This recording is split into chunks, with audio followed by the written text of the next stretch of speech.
This is an essay by Joshua Hoffman, the founder of Future of Jewish.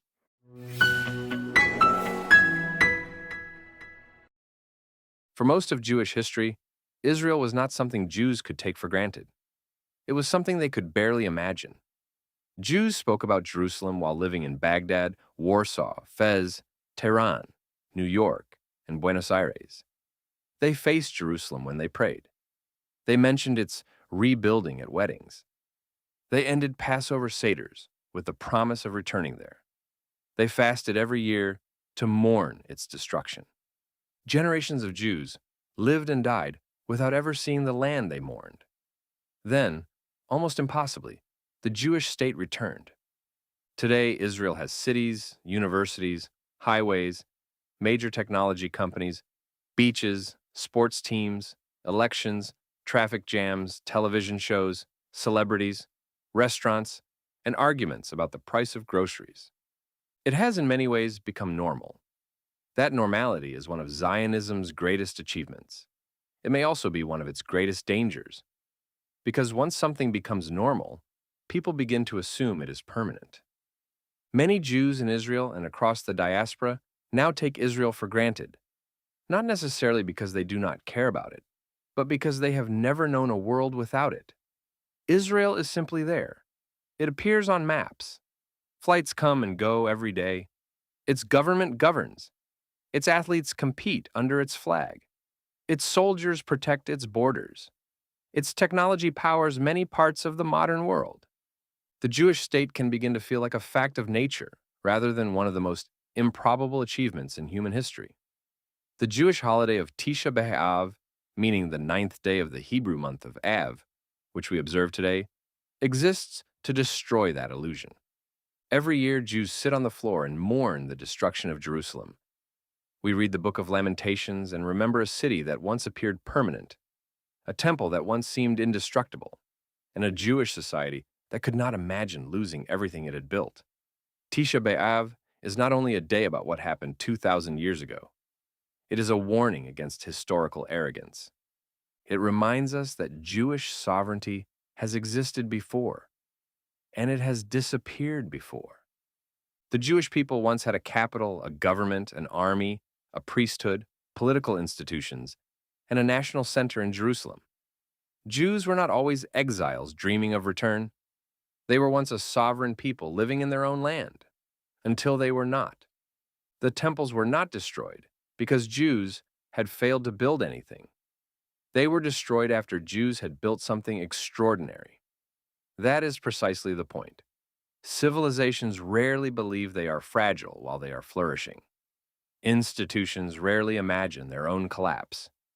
People living inside history often assume that the world around them will continue because it has continued until now.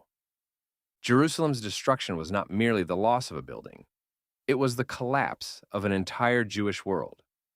That is why Tisha B'Av remains necessary even after the establishment of Israel, perhaps especially after the establishment of Israel. A stateless people needs memory to preserve hope. A sovereign people needs memory to restrain complacency. For Jews in exile, memory kept Jerusalem alive. For Jews with power, memory must keep humility alive. There is a temptation to think that Israel's military strength, economic success, and international influence make the Jewish state fundamentally different from the fragile Jewish communities of the past. In many ways, they do. Israel is not a powerless Jewish minority pleading with a foreign ruler for protection. It is a sovereign country capable of defending itself. That difference matters. It is the difference between Jewish history, being determined entirely by others, and Jews having the ability to shape their own future. But Jewish power should never become Jewish amnesia. Israel's existence is not guaranteed by history. Indeed, history guarantees nothing. States survive because people protect them, strengthen them, sacrifice for them, and understand what would be lost without them. The danger is not only that Israel's enemies may underestimate its strength, it is that Jews may underestimate its significance.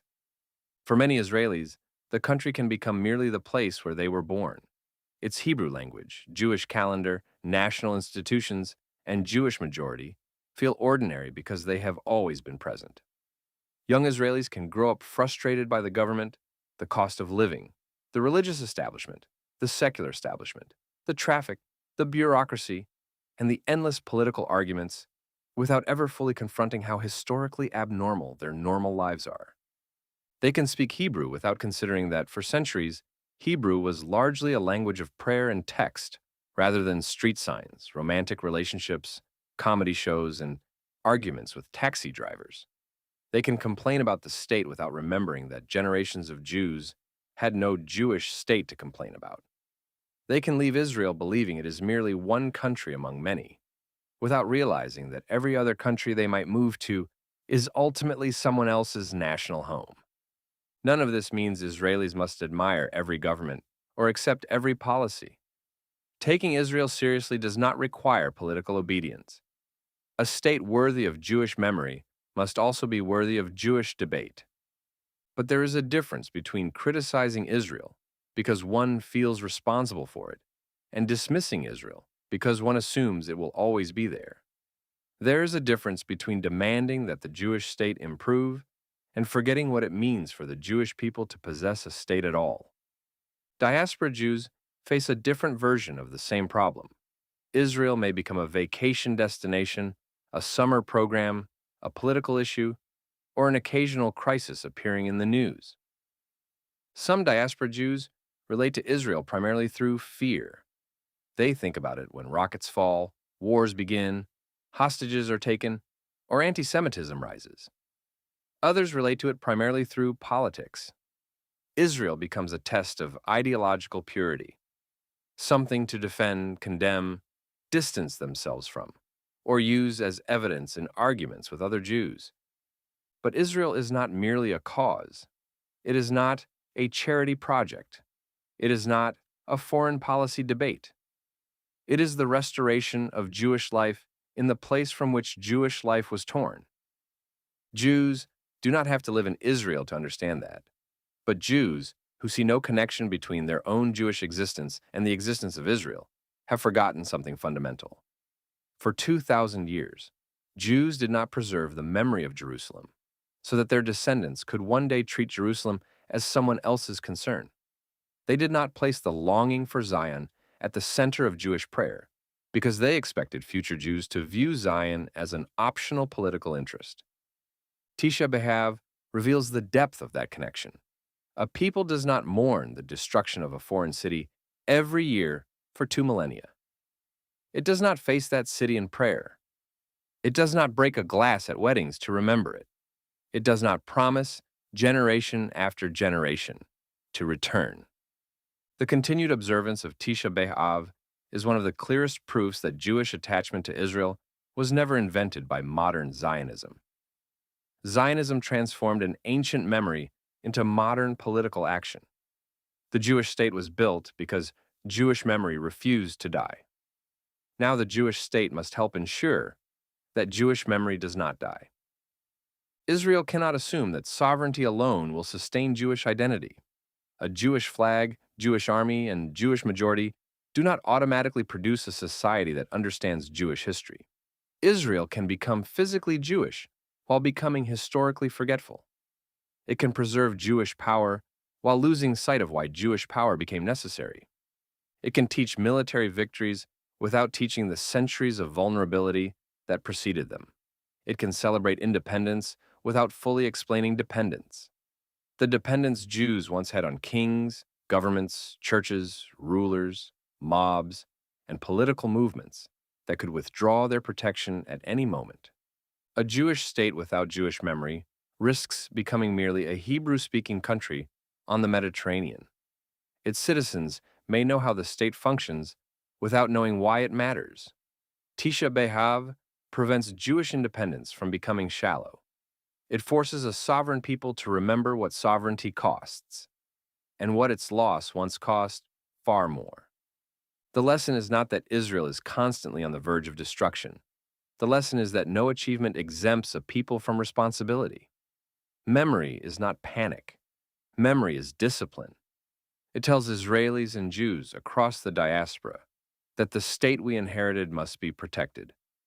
It tells us that Israel is not a distant abstraction, but part of the inheritance we received. It tells a powerful Jewish people that strength without wisdom can still be squandered. And it tells a frightened Jewish people that destruction is not the end of the Jewish story. That may be the most important lesson of all. Tisha B'Av commemorates the destruction of Jewish sovereignty, but the existence of Tisha B'Av is itself proof that the Jewish people survived that destruction. The Romans destroyed Jerusalem, but they could not force Jews to forget it. They dismantled Jewish political independence, but they could not erase Jewish national consciousness. They scattered Jews across continents, but they could not convince them that exile was their natural condition. Every year, Jews mourned. Every year, they remembered. Every year, they passed Jerusalem to the next generation. Eventually, memory became return. That is why Tisha B'Av is not only a day of grief, it is one of the foundations upon which Israel was rebuilt. The Jewish state did not emerge from nowhere. It emerged from a people who refused to allow absence to become erasure. But now that the absence has ended, a new challenge has begun. Can Jews possess Israel without becoming numb to its existence? Can Israelis live normal lives without mistaking normality for permanence? Can diaspora Jews argue about Israel without forgetting that Israel is more than an argument? Can Jewish sovereignty survive not only military threats, but the slow erosion of Jewish historical consciousness? A Jewish state needs aircraft, intelligence, diplomacy, economic strength, and defensible borders. It also needs Jews who understand why the state exists. It needs memory strong enough to produce gratitude, responsibility, and perspective. For centuries, Jews ended their celebrations by remembering Jerusalem. Today, we must remember Jerusalem while living inside its restoration. That may be harder. Longing for something requires imagination. Protecting something one already possesses requires discipline. Tisha B'Av asks us to sit briefly inside the world without Israel, not because that world is our present, but because it was our past, and because remembering that past may be one of the things that protects our future.